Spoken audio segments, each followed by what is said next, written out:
मित्रों, आप सभी जानते हैं कि पश्चिम बंगाल में पंचायत चुनावों में जिस प्रकार के विचलित करने वाले दृश्य निरंतर दिखाई पड़ रहे हैं, वो लोकतंत्र के प्रति संवेदना रखने वाले किसी भी व्यक्ति को व्यथित करते हैं।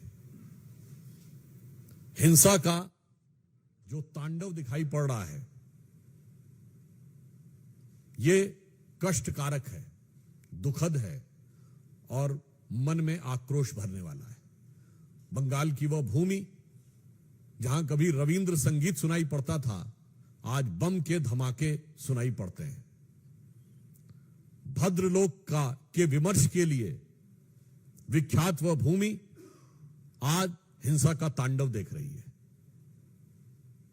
और उससे अधिक दुखद है वहां के सरकार की असंवेदनशीलता।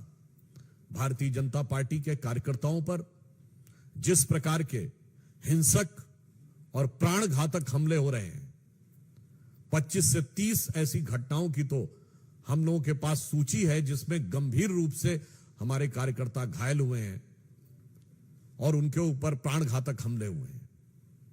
उससे भी अधिक चिंता का विषय यह है कि राज्य के निर्वाचन आयोग के द्वारा इन सारी घटनाओं के प्रति एक निहायत ही असंवेदनशील और गैर जिम्मेदाराना रवैया इख्तियार करना, जिसकी वजह से न्यायालय जाना पड़ा और न्यायालय के हस्तक्षेप के बाद स्थितियों पर नियंत्रण लगाने का प्रयास किया गया।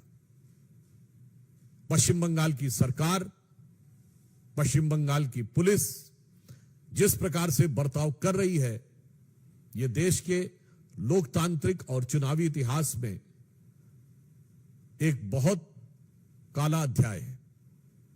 एक फैक्ट आपके सामने रखना चाहता हूं कि अंतिम दिन तृणमूल कांग्रेस के 40,000 से अधिक लोगों ने नामांकन किया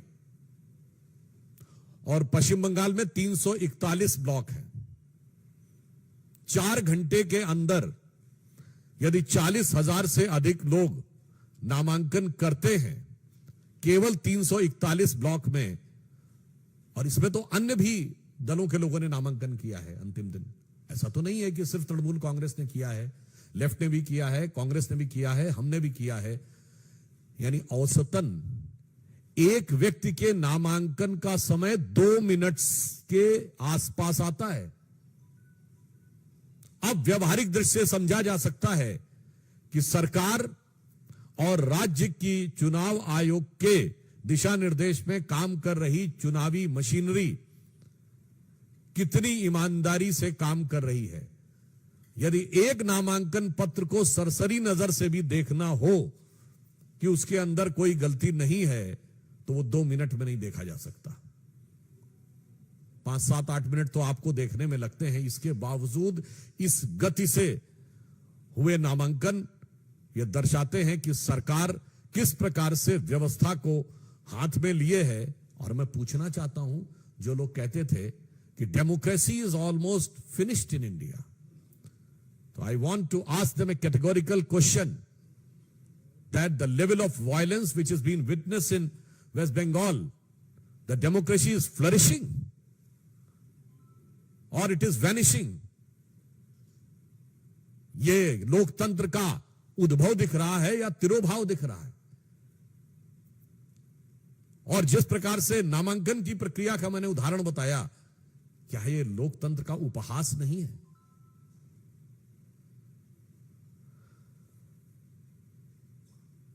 राज्यपाल महोदय भी, आप सभी को ध्यान होगा कि हिंसा की जिस प्रकार निरंतर सूचनाएं आ रही हैं और राज्य सरकार की निष्क्रियता, असंवेदनशीलता जो ममता बनर्जी जी के संरक्षण में चल रही है, उस कारण से राज्यपाल ने भी जाकर आज कई जगह हिंसा प्रभावित क्षेत्रों का दौरा भी किया है। मैं यह भी बताना चाहता हूं कि इस प्रकार के घृणा, हिंसा और प्राण घातक हमलों के दौर में भी भारतीय जनता पार्टी के 50,000 से अधिक कार्यकर्ताओं ने अपना नामांकन किया है।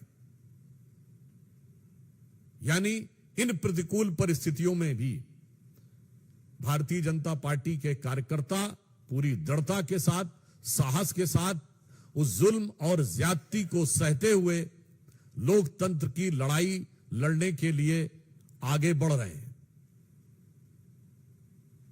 और मैं तृणमूल कांग्रेस की सरकार और ममता बनर्जी जी को यह कहना चाहता हूं कि आप याद रखिए कि ये आगजनी का जो खेल, जो हिंसा का खेल आप खेल रहे हैं, यही इससे पूर्व कम्युनिस्ट सरकारें करती थी। और उनका हश्र क्या हुआ? लोकतंत्र में जनता जनार्दन है और जिस प्रकार का अत्याचार और अनाचार हो रहा है उसकी पराकाष्ठा पूर्ण हो रही है। तो मैं उन्हें सुझाव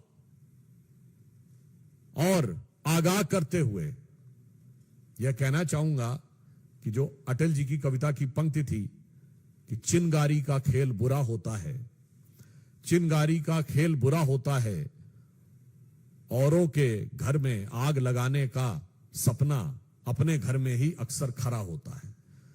तो जो कुछ ये कर रहे हैं, और इसी के साथ मैं समस्त विपक्षी दलों से पूछना चाहता हूं कि लोकतंत्र का जो स्वरूप, हिंसा से घायल स्वरूप दिखाई पड़ रहा है, पश्चिम बंगाल में जो मां माटी मानुस की बात करती थी, वहां भारत मां के विरुद्ध खड़ी हुई शक्तियां प्रबल, माटी खून से सनी हुई और मनुष्यता पूरी तरीके से व्यथित और कलंकित नजर आ रही है।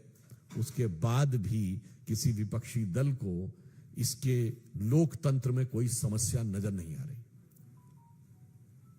अतः हम सरकार को आगाह करना चाहते हैं और साथ ही साथ यह कहना चाहते हैं कि उनको अपने संवैधानिक कर्तव्य का पालन करना चाहिए और राज्य के चुनाव आयोग, जो कि अपने संवैधानिक दायित्व का नैतिक और संवैधानिक दृष्टि से अपेक्षित निर्वहन नहीं कर रहा है, उनको भी अपने दायित्व का निर्वहन करना चाहिए। और भारतीय जनता पार्टी के समस्त कार्यकर्ताओं के हौसले का हम सम्मान और अभिवादन करते हैं। धन्यवाद।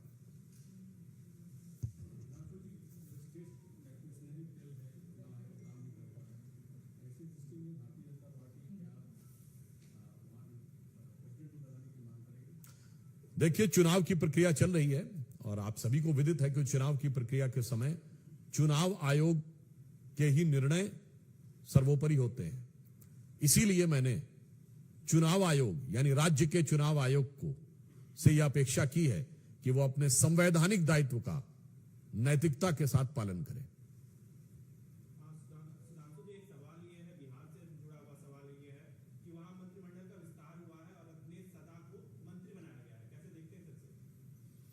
संयोग से साथ में बिहार के प्रवक्ता बैठे हैं, तो मैं चाहूंगा कि उसका उत्तर ये दें।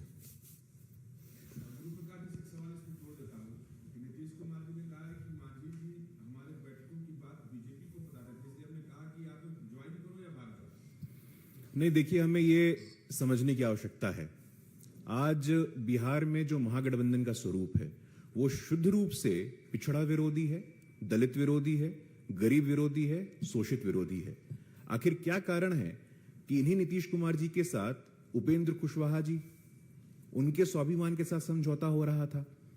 जीतन राम मांझी जी मूसर समाज से आते हैं, महादलित समाज से आते हैं, आपको बर्दाश्त नहीं हो रहा था। यह महागठबंधन का असल चाल, चेहरा और चरित्र है।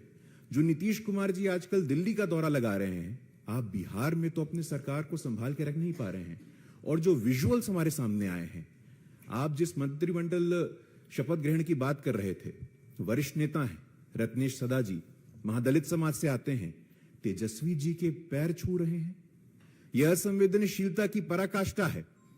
जिनके पिता जो राष्ट्रीय जनता दल सामाजिक न्याय की बात करती थी, आज वो सामाजिक अन्याय का सबसे बड़ा उदाहरण बन गया है। एक दलित महादलित समाज से आने वाला व्यक्ति जब मंत्री पद की शपथ लेता है तो अपने से उम्र में छोटे, आयु में तो छोटे हैं ही, राजनीतिक अनुभव में भी छोटे हैं। रत्नेश जी दलित समाज से आते हैं, अपने दम पे विधायक बने हैं, अपने दम पे मंत्री बने हैं, लेकिन उनको भी तेजस्वी यादव जी का पांव छूना पड़ रहा है। इससे देश भर में दलित समाज, महादलित समाज, गरीब समाज आज अपमानित महसूस कर रहा है। हमें जानने की आवश्यकता है, ये वही लोग हैं जो जातिगत जनगणना की बात करते थे, लेकिन सामाजिक न्याय के नाम पे शुद्ध रूप से आपने अपने आप को और अपने परिवार को आगे बढ़ाया है। डिप्टी सीएम तेजस्वी यादव जी, मंत्री कौन? तेज प्रताप यादव, राज्यसभा कौन? मीसा भारती, नेता कौन बनेगा विधान परिषद में? तो माता बनेंगी। आपके सामाजिक न्याय की कल्पना में आप परिवार से आगे गए नहीं और आए दिन दलित, महादलित, गरीब शोषितों का अपमान कर रहे हैं। ये देश देख रहा है, दलित समाज देख रहा है।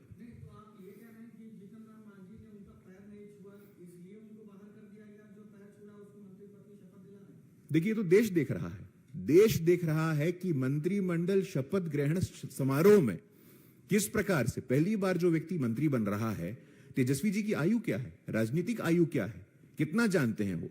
लेकिन इस प्रकार से ये सामंती जो प्रथा है, पैर छूने की जो प्रथा है, सामंती प्रथा है, आप अपने अंदर लागू कर रहे हैं। ये कुछ और नहीं है, उनका असल चाल चेहरा चरित्र है। सामाजिक न्याय के नाम पे आपने जो लोगों को ठगा है, आप एक्सपोज हुए हैं आज।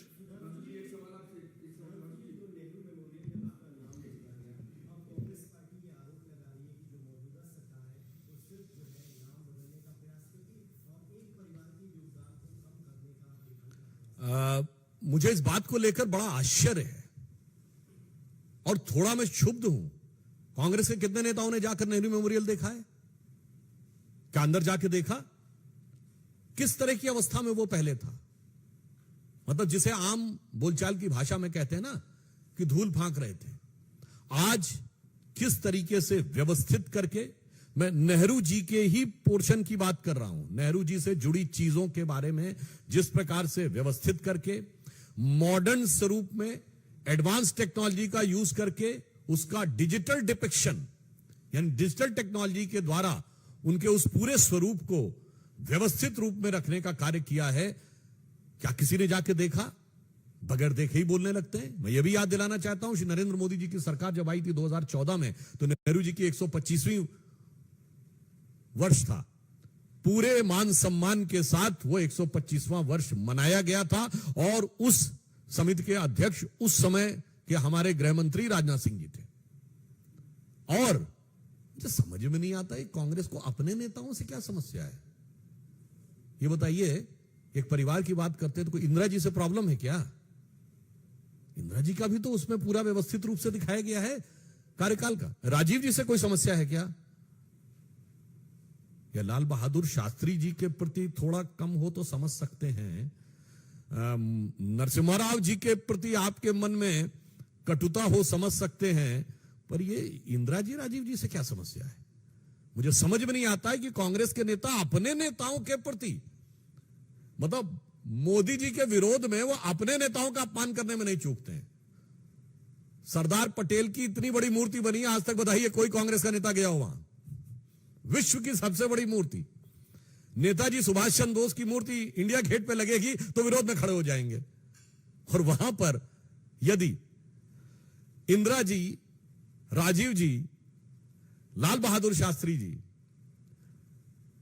पीवी नरसिम्हा राव जी और डॉक्टर मनमोहन सिंह जी, जिनके वो बहुत गुणगान भी करते हैं, उनकी उपलब्धियों से समस्या क्या है कांग्रेस को, यह मैं उनसे जानना चाहता हूं। ठीक है, अटल जी से, मोदी जी से समस्या हो सकती है, मैं मान सकता हूं, इसीलिए मैंने उनके प्रधानमंत्रियों के नाम गिनाए हैं और उनके परिवार के प्रधानमंत्रियों के नाम गिनाए हैं। मुझे लगता है शायद मोदी जी के विरोध का जो वो मोदिया बिंदु उनकी आंखों में है, उसमें वो अपने पराये का भी भेद नहीं कर पा रहे हैं।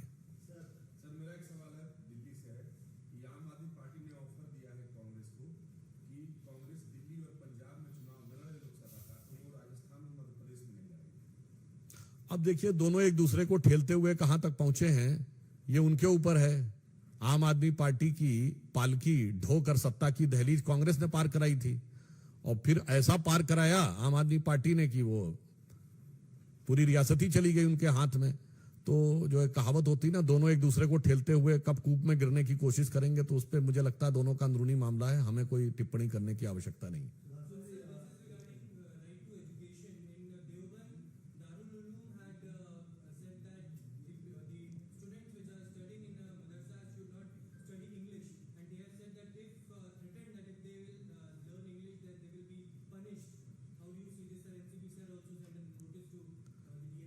I think it is for the entire country and the community in particular to think that if advanced education, science, various languages, mathematics are to be told and taught in a proper manner to their students or not.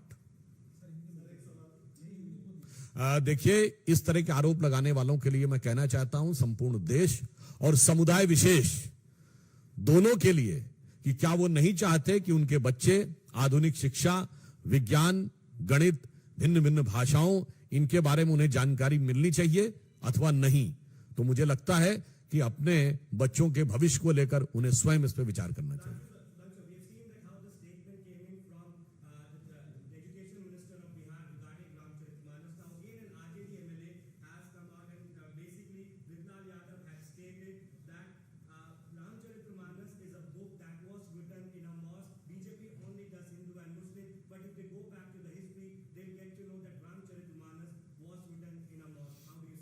वैसे सब लोग जो बहुत ज्ञान देव पाणे बन जाते हैं, उनके लिए मैं ये कहना चाहता हूं कि आपको पता है रामचरितमानस में लगभग कितने शब्द हैं? 1 लाख के लगभग। तुलसीदास जी ने अपने पूरे साहित्य में 1,40,000 शब्द लिखे हैं। मैं दावे के साथ कहता हूं 1000 नहीं पढ़े होंगे। तो मुझे लगता है कोई बात नहीं, एक कहावत है कि लागी छूटे ना अब तो सनम चाहे जाए जिया। तो वो अपनी फितरत से, अपनी आदत से, अपनी शरारत से बाज नहीं आते, तो हम काहे उसके ऊपर अपनी लियाकत और अपनी सदाकत को साबित करने की कोशिश करें। ये हिमाकत उन्हीं को करने दीजिए।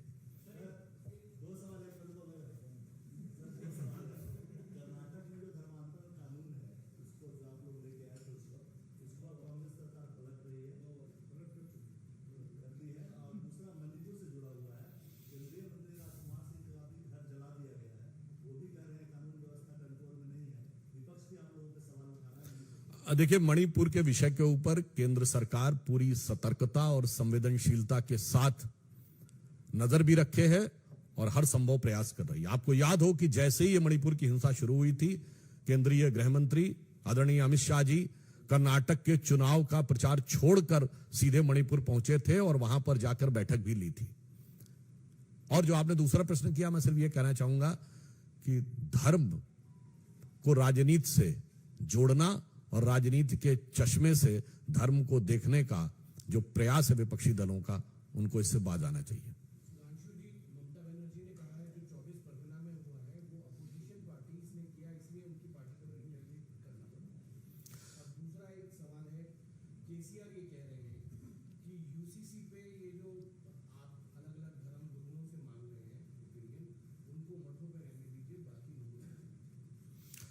देखिए, पहले मैं कहना चाहूंगा कि 24 परगना के विषय के ऊपर ये कौन बोल रहा है? राज्य की मुख्यमंत्री।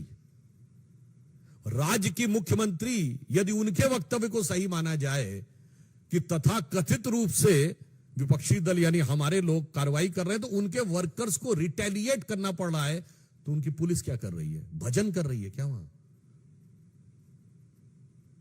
ये अपने आप में मुख्यमंत्री के द्वारा अपने संवैधानिक दायित्व को निर्वहन न करने का स्वीकारोक्ति है। और ये इस प्रकार के आरोप वो हमारे ऊपर पिछले 10-11 वर्ष से लगाते रह चुके हैं। मैं पूछना चाहता हूं, कितने मामले में उनकी सरकार ने कोर्ट से कन्विक्शन करवा दिया? 12 साल। और आरोप आप लगातार लगा रहे हैं, इन्होंने किया, हमारे पास सबूत है। क्या सबूत था? इसलिए वास्तविकता यह है कि यह दमनकारी सरकार है। और ममता जी को याद रखना चाहिए, उन्होंने स्वयं कम्युनिस्टों का वो दमन झेला था। तब भारतीय जनता पार्टी ने उनकी मदद की थी, और आज वो खुद जो कार्य कर रही हैं, जनता ने वो सबक कम्युनिस्टों को भी सिखाया था, और जो कार्य तृणमूल कांग्रेस कर रही है, तो समझिए वो अपने तृण और मूल दोनों में मट्ठा डालने का काम कर रहे हैं।